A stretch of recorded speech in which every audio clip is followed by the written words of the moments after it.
Fala pessoal, aqui é o Luiz, dono desse canal o Ativamente. E se você quer saber como fiz mais de R$ 2.000 em apenas uma semana vendendo canais do YouTube, esses são alguns prints de vendas que eu fiz.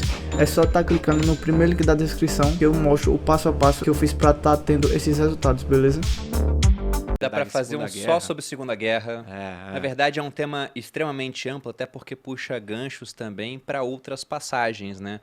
A gente falou aqui, por exemplo, você colocou que, olha, a repressão já não era a mesma. E aí você teve abertura de pensamento e simplesmente aquilo colapsou com novas ideias chegando.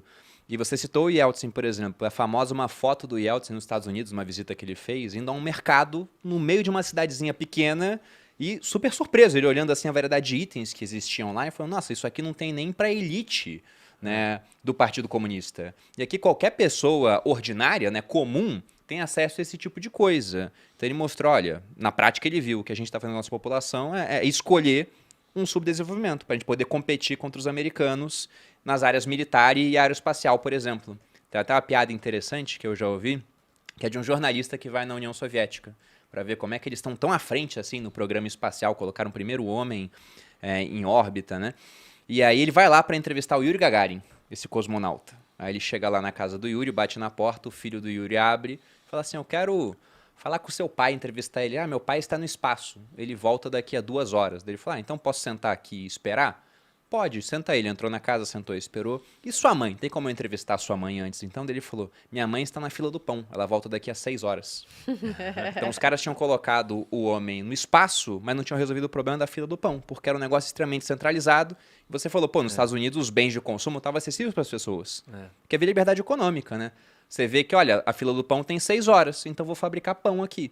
Já num regime socialista planejado, planificado, onde você não tem essa liberdade de optar, você fala, quero fazer pão, mas ele fala, não, você é infantaria linha de frente e vai para o Afeganistão para lutar naquela guerra.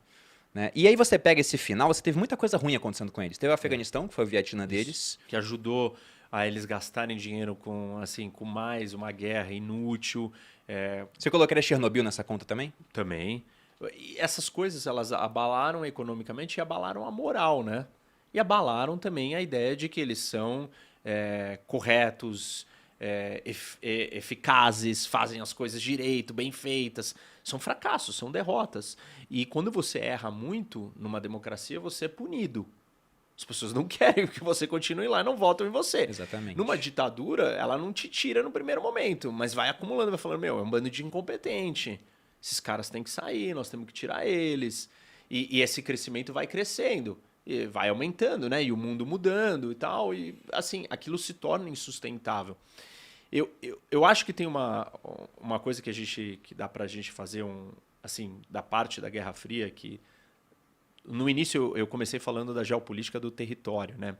Tem um outro elemento positivo da onde a Rússia estava, que causava um temor muito grande para o mundo, que era esse território que, para a sobrevivência do Estado russo, era problemático. Mas, para uma visão maior do tabuleiro do mundo, era um território estratégico. Isso explica um pouco do que está acontecendo hoje com o Putin invadindo a Ucrânia. E aí um dos pensadores da geopolítica, né, um cara que defendia que a força continental ela é superior à força marítima. Então, basicamente, você tem duas grandes teses. Uma é que, se você controlar os mares do mundo, você vai controlar o mundo. E essa teoria vem de um almirante americano, Mahan, e ele que dá as bases para a estratégia americana de construção do Canal do Panamá, de olhar para o mundo do ponto de vista marítimo, dizendo que, seguindo os passos dos britânicos, os Estados Unidos vai dominar o mundo. E um outro pensador vira e fala assim, não, é a Terra, é o continente. Quem dominar uma terra específica vai dominar o mundo. E essa terra específica ele chama de coração do mundo, que é o Heartland, você já deve ter ouvido falar. E o Heartland está centralizado no meio da Rússia. E por que o Heartland é importante? Porque é uma fortaleza natural. Que dentro ela é muito grande, com muita riqueza, porque ela é plana, fácil e tal. E uma vez que você consegue se consolidar dentro deste lugar, você está blindado, porque você está muito longe do mar. Então a potência marítima vai chegar, mas ela não vai conseguir entrar para te ameaçar. Então, se a Rússia controla aquelas rotas de invasão, ela fica segura. E dali ela consegue produzir muita riqueza para construir uma grande marinha, chegar no mar e desafiar a potência marítima que está do lado de fora.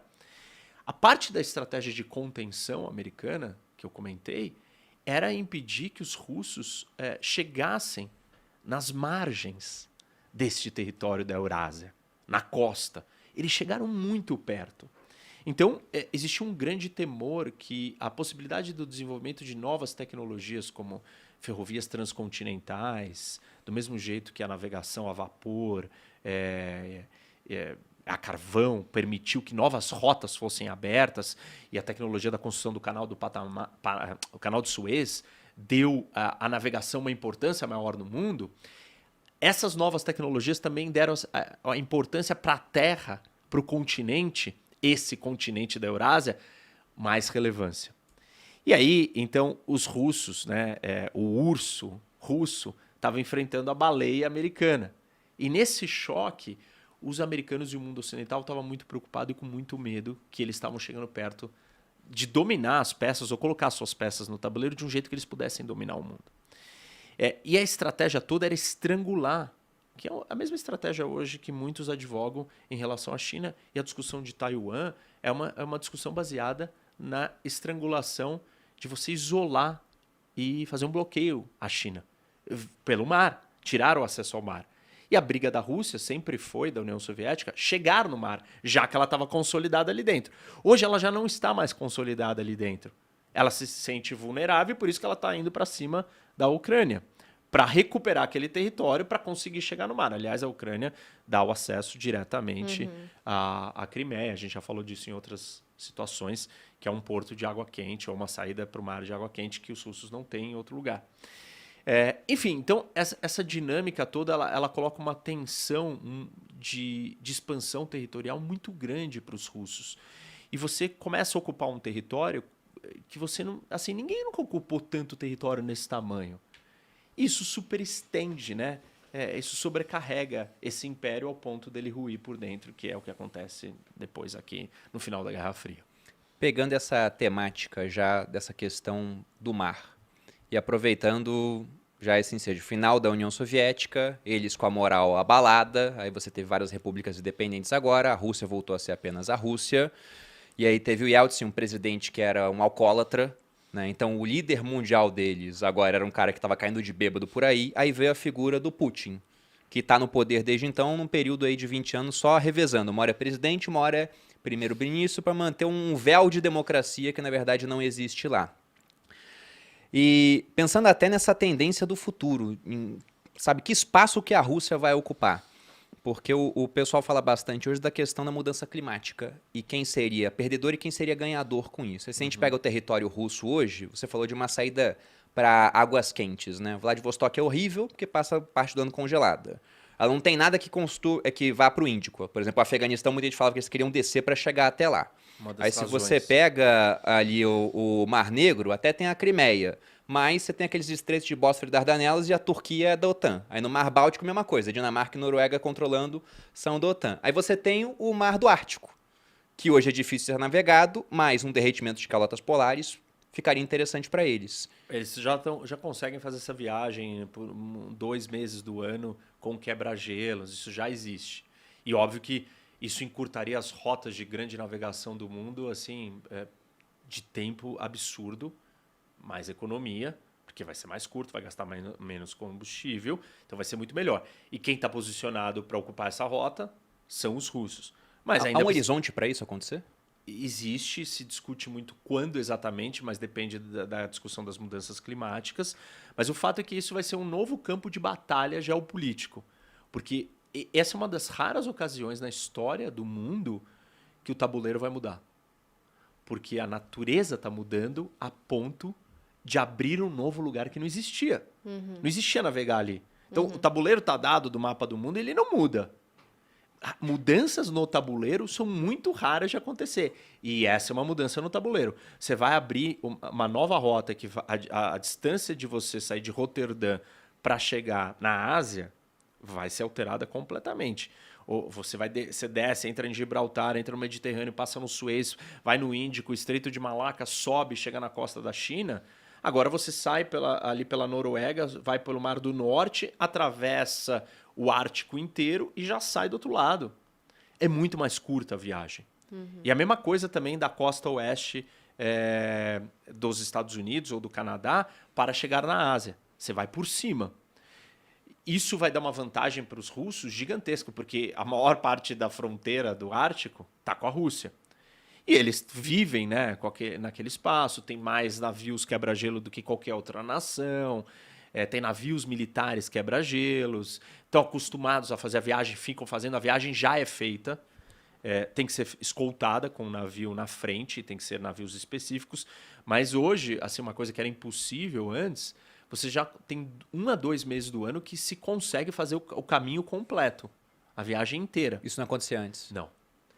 Isso, assim, essa é uma das vantagens. A outra vantagem é então agora não é só a questão do Heartland, eles estão tendo uma saída para o mar que pode ser aproveitada. Isso.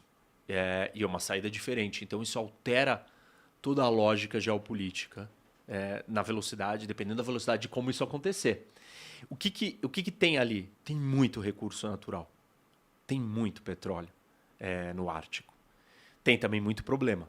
Um dos receios é que o derretimento do Ártico vai trazer à tona vírus e pandemias que estão congelados, adormecidos lá dentro e vai contaminar animais que vão ter contatos com esses vírus e eles vão trazer para os seres humanos. E isso não acontece porque está tudo congelado. Então, tem coisas positivas para os russos mais e vai trazer uma corrida armamentista e uma corrida geopolítica para aquele lugar. Os chineses estão preocupados com o Ártico. Os chineses falaram assim, não, eu participo do Ártico. Como assim? Mas você não está distante, você não tem nada a ver. Os Estados Unidos estão lá, porque eles têm fronteira com o Ártico através do Alasca. Os dinamarqueses, os noruegueses, você tem outros países que realmente fazem parte, os canadenses.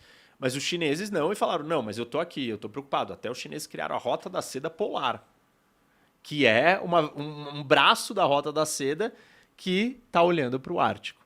Porque também é um jeito deles saírem do bloqueio que eles têm americano e dar a volta por cima numa rota muito mais curta, uma vez que eles dependem de energia que vem de fora, de alimento que vem de fora, de matéria-prima que vem de fora, e as exportações deles também precisam passar por ali. Mas, enfim, você tem uma mudança geopolítica que vai favorecer os russos e muito. A questão da energia, nós temos uma necessidade de mudança de matriz energética e a guerra da Ucrânia acelerou essa busca por parte dos europeus, que não é pouca coisa, porque os europeus, enfim, são várias nações desenvolvidas, ricas, com capacidade de investir numa nova fonte de energia. E se o mundo ocidental toma a frente e fala assim, não, nós vamos abraçar uma nova fonte limpa, as chances dessa fonte serem adotadas é muito grande. E óbvio que eu tenho comentado até disso, que o Brasil tem uma vantagem muito grande, porque uma das fontes que está sendo olhada é o hidrogênio verde. E o Brasil está bem posicionado para ser um grande mercado fornecedor de hidrogênio verde para um continente que precisa desse tipo de combustível de grande escala, que não é para abastecer carro, mas é para mover trens, fábricas, etc. E o Brasil teria tudo para ser um grande produtor disso. Então, assim, tem a necessidade para isso e a guerra acelera a necessidade disso acontecer, ou seja, teoricamente a gente concluiria, então essa vantagem de recursos naturais que a Rússia tem pode morrer. Mas, por outro lado, você tem uma China precisando de energia e tem a Rússia do lado com energia barata.